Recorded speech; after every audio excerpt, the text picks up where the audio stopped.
उद्यापासून राज्याच्या अर्थसंकल्पीय अधिवेशनाला सुरुवात होणार। आज चहापानाचा कार्यक्रम। कोकाटे मुंडेंच्या राजीनाम्यावर विरोधक आक्रमक होण्याची शक्यता।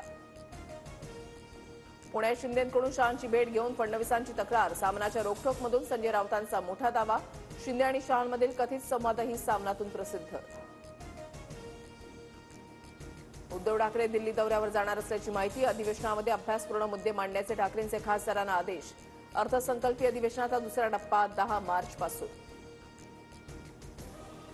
राहुल सोलापूरकरची पुणे पालिकेमधील सांस्कृतिक धोरणाच्या तज्ज्ञ सल्लागार पदाची नियुक्ती वादात।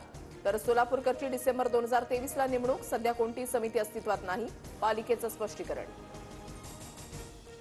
शिंदे सरकारच्या काळामधील आरोग्य विभागाच्या कामाला फडणवीस सरकारकडून ब्रेक। तानाजी सावंतांनी मंजूर केलेले 3190 कोटींचे टेंडर स्थगित। सूत्रांची माहिती, साफसफाईसाठी पुण्याच्या कंपनीला दिलं होतं टेंडर। कर्नाटकात महाराष्ट्राच्या एसटी बस चालकाच्या तोंडाला काळं फासण्याचा प्रकार सुरूच। नांदेड आगाराची बस थांबून पुन्हा फासलं काळं। धाराशिवच्या उमरगा स्थानकामध्ये बस दाखल होताच आगार व्यवस्थापकांना सांगितला प्रकार।